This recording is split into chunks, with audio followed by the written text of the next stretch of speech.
Hello, welcome to the next lecture in the quantum mechanics chapter wave particle duality. So we are going to study the de Broglie hypothesis. It is also pronounced as de Broglie hypothesis. So let us know what are de Broglie waves. So development happens that Maurice de Broglie was a French experimentalist or physicist who was who had supported the Compton's view of the particle nature of the radiation. His experiments and discussions impressed his brother, Louis, so much with the philosophic problem of physics at the time that Louis changed his career from history to physics. This was a very interesting uh, thing that Louis de Broglie, जिन्होंने de Broglie wave hypothesis दी थी, है ना, he was initially the student of history, but because he was so fascinated by the philosophical questions of physics at that time, so he changed his subject. अपने doctoral thesis में 1924 में जो उन्होंने present किया, ठीक है, he propose the existence of matter waves. उन्होंने बोला कि अगर वेव्स का जो है पार्टिकल पॉइंट ऑफ व्यू हो सकता है तो इसका उल्टा यानी पार्टिकल का वेव पॉइंट ऑफ व्यू भी हो सकता है, दस matter wave. So the thoroughness and originality of his thesis was recognized at once, but because of the apparent lack of the experimental evidence, his ideas were not considered to have any physical reality. उस time तक इनका experimental verification जो भी इन्होंने propose किया था उसका नहीं था, इसीलिए इसको उतना रिकॉग्नाइज नहीं किया गया। लेकिन एल्बर्ट आइंस्टाइन जो थे उन्होंने रिकॉग्नाइज किया इसका इम्पोर्टेंस, ठीक है, और इन टर्न दूसरे फिजिसिस्ट का टेंशन इधर करवाया। 5 साल बाद लुइस डी ब्रोगली को जो है नोबेल प्राइज मिलता है, क्योंकि इनका इफेक्ट जो है ड्रामेटिकली जो है डाइविसन जर्मर एक्सपेरिमेंट से कंफर्म हो जाता है। पहले तो ये हाइपोथेसिस देते हैं क्योंकि सिर्फ थियोरेटिकल होता है, लेकिन बाद में उसका एक्सपेरिमेंटल वेरिफिकेशन भी आ जाता है। तो ये हाइपोथेसिस क्या तो बोला जा रहा है कि photon of light frequency new has momentum given by this formula. So we know that energy is Pc and P is thus E by C and E is h nu by C and C by nu is simply lambda. तो P is h upon lambda. तो उन्होंने बोला कि photon का जो wavelength है अगर ये है, ठीक है, तो this is applicable to the matter moving with the same momentum as well. Okay, तो डी ब्रोगली बोलते हैं कि ये जो जो हम लोगों ने डेराइव किया that is lambda is h upon p, this applies to waves as well as particle. Okay, so momentum of the particle जो है having the mass m and velocity v is actually and this relativistic factor times mv. Okay, because we are taking the relativistic constraint in our hypothesis as well.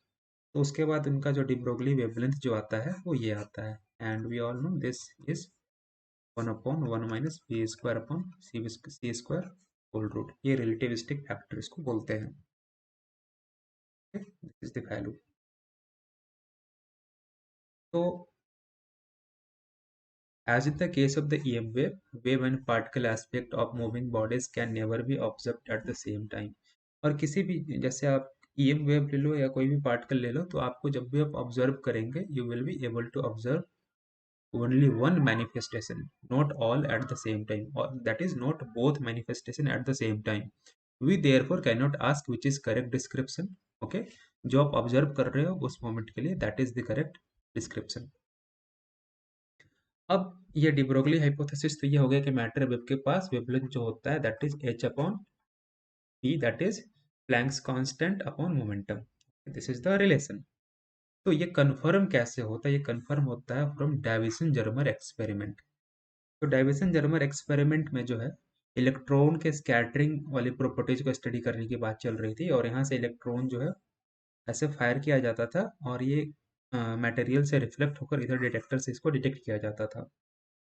लेकिन एक बहुत ही interesting बात होती है इस experiment में।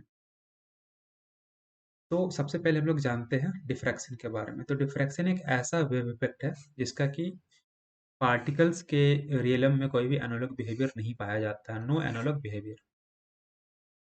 1927 की बात है, क्लिंटन डेविसन और लेस्टर जर्मर नामक दो फिजिसिस्ट जो थे, ठीक है, वो इंडिपेंडेंट तरीके से जो थे डी ब्रोगली हाइपोथेसिस को कंफर्म करते हैं, यह डेमोन्स्ट्रेट करते हुए कि इलेक्ट्रॉन बीम जो है डिफ्रैक्शन के थ्रू जाते हैं अगर वो स्कैटर होते हैं तो, ठीक है। और डिफ्रैक्शन चूंकि वेव का प्रॉपर्टी होता है, so we can say that कि matter wave exist as proposed by de Broglie, okay. और इन सब को जो है नोबेल प्राइज आगे चल के मिलता है। तो डेविसन जर्मर जो थे वो इलेक्ट्रॉन के स्कैटरिंग को समझ रहे थे, ओके। स्केच जो है फिगर में दिया हुआ है। The energy of the electron in the primary beam, the angle eight which they reach the target and the position of the detector could all B varied, ठीक है। एनर्जी आप अपने हिसाब से डाल सकते थे, 50 इलेक्ट्रॉन वोल्ट की डालनी हो उतनी डालो, 50 से ज़्यादा डालना हो जो भी आप चूज कर सकते हो करो, एंगल भी आप वेरी करा सकते हो, ओके। क्लासिकल फिजिक्स क्या फिर बोलता है कि क्लासिकल फिजिक्स के हिसाब से स्कैटरिंग जो होगी, दैट द स्कैटर्ड इलेक्ट्रॉन जो सारे डायरेक्शन में जाएंगे स्कैटर होके, with only A moderate dependence on their intensity, तो उन्होंने निकल को एज ए टारगेट रखा कि निकल से हम क्या है कि ये स्कैटरिंग करवाएंगे और फिर आगे देखिए क्या होता है। अब रिजल्ट्स जो थे बहुत ही डिफरेंट थे, हाँ, ओके। सो कैसे डिफरेंट थे, तो इसके पीछे की कहानी है कि एक छोटी सी एक्सीडेंट होती है, ठीक है। एक्सीडेंट की वजह से क्या होता है कि एयर जो होता है उनके एपरेटस में इंटर कर जाता है और मेटल जो है ऑक्सीडाइज हो जाता है। तो अब इसको रिवर्स करने के लिए, ठीक है, ये प्योर निकल वापस लाने के लिए टारगेट को जो है बेक किया जाता है हॉट ओवन में। अब जो कि गर्म होता है, तो इससे एक खास बात होती है, क्या होती है हम देखते हैं। और इसके बाद जब गर्म करने के बाद वो मॉइस्चर हटाने के लिए जो गर्म करते हैं, गर्म करने के बाद जब वो एक्सपेरिमेंट परफॉर्म किया जाता है तो रिजल्ट जो थे बहुत डिफरेंट आते हैं, ओके।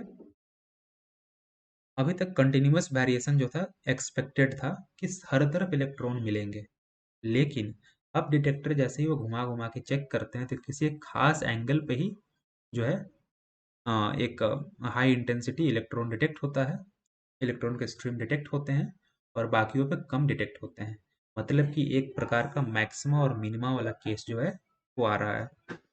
और जैसे ही मैक्सिमा और मिनिमा वाला केस वो देखते हैं, ओके, तो उनके दिमाग में दो क्वेश्चन आती है, इस नए इफेक्ट का रीजन क्या होगा, किस कारण से ऐसा हो रहा है, and why did it not appear until we hitted the nickel target. Nickel target hit करने के पहले वो क्लासिकली जैसे एक्सपेक्टेड था वैसे ही वो डिटेक्ट हो रहे थे, लेकिन हिटिंग के बाद जो है गर्म होने के बाद वो जो है इस प्रकार से बिहेव करने लगे कि किसी एक खास एंगल पे ही इलेक्ट्रॉन का जो स्ट्रीम है सबसे ज़्यादा डिटेक्ट हो रहा है।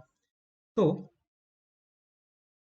पहले से डी ब्रोगली हाइपोथेसिस आ चुकी थी, तो अब इनका दिमाग काम करता है कि कहीं डिफ्रैक्शन तो नहीं हो रहा है, क्योंकि अगर बाय द वे डिफ्रैक्शन हो रहा है तो किसी खास एंगल पे सबसे ज़्यादा इलेक्ट्रॉन की इंटेंसिटी डिटेक्ट होगी। तो इन्होंने बोला कि चलो भाई, अब हमें देखना है कि ये इलेक्ट्रॉन्स कहीं डिफ्रैक्शन प्रोसेस के थ्रू तो होकर नहीं गुजर रहे हैं, ओके। तो दिस टू क्वेश्चंस पर very very important out their mind went through. तो आइडिया को सपोर्ट भी मिलता है जब ये रियलाइज किया जाता है कि निकेल को जैसे ही हिट किया जाता है ना, निकेल जस्ट रिक्रिस्टलाइज्ड, ओके। और वो जो है उनके एटम्स जो हैं अरेंज हो जाते हैं हीट करने की वजह से इन द रेगुलर लैटिस। तो हम देखते हैं कि डी ब्रोगली वेव का हाइपोथेसिस जो है हम लोग एक्सपेरिमेंटली वेरीफाई कर सकते हैं कि नहीं। तो एक पर्टिकुलर केस लिया गया जब उनका इलेक्ट्रॉन का बीम जो था 54 इलेक्ट्रॉन वोल्ट था। ये इलेक्ट्रॉन के बीम का एनर्जी आप चेंज कर सकते हो, लेकिन इन्होंने ये केस अपने एक्सपेरिमेंट से पिकअप किया। इलेक्ट्रॉन्स को डायरेक्ट किया गया perpendicularly at the nickel target and at a sharp maximum in the electron distribution of at an angle 50 degree, okay. उन्होंने परपेंडिकुलर डायरेक्शन में निकल पर टारगेट किया और रिफ्लेक्शन के बाद, यानी सॉरी स्कैटरिंग के बाद, डिफ्रैक्शन होने के बाद, है ना, या उसको आप रिफ्लेक्शन भी बोल सकते हो, ठीक है। उसके बाद जो है 50 डिग्री पे मैक्सिमम जो है इंटेंसिटी ये होती है। तो पहले से जो था ब्रैग्स का इक्वेशन भी हम लोगों ने पढ़ रखा है कि this is path difference, 2D sine theta is path difference ठीक है। और मैक्सिमम का केस है कि path difference should be the integral multiple of wavelength. तो ब्रैग इक्वेशन लगाया और सारा वैल्यू उनके पास पहले से था। दे न्यू कि निकेल का जो होता है लैटिस ये प्लेन स्पेसिंग क्या होता है। तो दैट वाज 0.091 नैनोमीटर और थीटा जो है 65 डिग्री था। ठीक है, थीटा आप आसानी से कैलकुलेट कर सकते हैं क्योंकि 50 डिग्री पे जो है डिटेक्ट हो रहा है। तो सपोज दैट ये आपका प्लेन है और यहाँ से आकर ऐसे 50 डिग्री पे डिटेक्ट हो जा रहा है। तो इधर वाला और इधर वाला एंगल मिला के 130 होना चाहिए। तो ये भी 65 डिग्री और ये भी 65 डिग्री। ओके, तो सारा मिला कर 180 हो जाएगा। तो ये इसीलिए थीटा जो 65 डिग्री आता है। और जब ये वैल्यू डालते हैं तो इस हिसाब से जो वेवलेंथ जो होना चाहिए, अगर इलेक्ट्रॉन जो है अगर वो रियली में मैटर वेव है तो उसका वेवलेंथ जो है 0.165 नैनोमीटर आता है डिफ्रैक्शन वाले फॉर्मूला से। अब सवाल उठता है कि डिफ्रैक्शन वाले फॉर्मूला से हम लोगों ने इतना ले आया, ठीक है, क्या आप डी ब्रोगली हाइपोथेसिस यानी h बाई पी वाले फॉर्मूला से भी सेम आंसर आएगा? अगर सेम आंसर आ जाता है इसका मतलब है कि इलेक्ट्रॉन रियली में डिफ्रैक्शन के थ्रू गया है और डिफ्रैक्शन के थ्रू गया है, तभी जो है ये वेव वाला फॉर्मूला काम कर रहा है, क्योंकि डिफ्रैक्शन जो है वेव का एक प्रॉपर्टी होता है। तो ये उनका ओवरऑल सेटअप था। इंसिडेंट बीम ऐसे जाता है and this reflects in this direction, ये 50 डिग्री है। तो ये जो प्लेन के साथ जो एंगल बन रहा है 65 इधर 65 इधर, ओवरऑल मिला के 180। ये स्पेसिंग जो है 0.91 एंगस्ट्रॉम है। दो प्लेन्स, दो ब्रैग्स प्लेन्स के बीच का स्पेसिंग।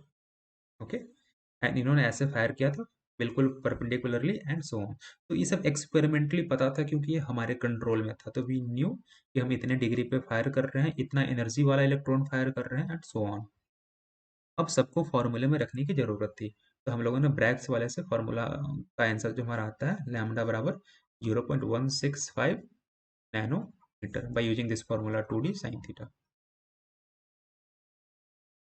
तो this theta and there is basic difference है ना। यहाँ पे अगर मैं इस फिगर के हिसाब से बात करूँ तो फाई होगा, डोंट गेट कंफ्यूज, है ना। क्योंकि ब्रैग्स प्लेन में क्या करूँ कि आपका जो इंसिडेंट वेव और जो प्लेन के बीच का जो एंगल होता है वो होता है फाई यहाँ पर। तो all do not get confuse theta और फाई क्या क्या है। तो अब हम लोग क्या करेंगे, डी ब्रोगली फॉर्मूला लैम्डा बराबर एच बाई पी यूज करेंगे। तो हमें मोमेंटम पता करना है क्योंकि एच तो कांस्टेंट है। तो अब हमारे पास इलेक्ट्रॉन का एनर्जी पता है, इलेक्ट्रॉन का एनर्जी काइनेटिक एनर्जी हमें पता है। ओके, तो जो मोमेंटम जो होता है that is 2 times mass times kinetic energy whole under root, this is the formula of momentum. और इसको जब आप यहाँ डालेंगे they will get what is expected. यहाँ से जो मोमेंटम जो है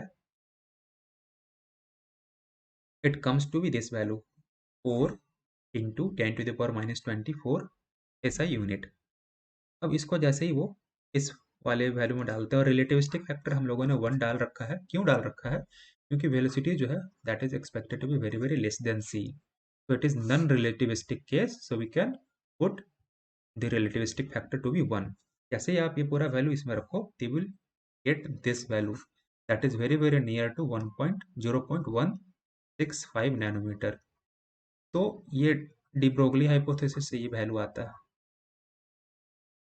और ये जो है डिफ्रैक्शन वाले फॉर्मूला से आता है and they both are same और at least they are nearly same. Okay, तो आगे चलकर जब हमारी इंस्ट्रूमेंट की एक्यूरेसी बढ़ेगी तो दे कुड बी सेम। तो उस टाइम जो है ये डायरेक्टली वेरीफाई करता है कि डी ब्रोगली हाइपोथेसिस सही था, यानी कि मैटर का जो है वेव मैनिफेस्टेशन भी होता है। And in this way we now complete the wave particle duality in UPSC.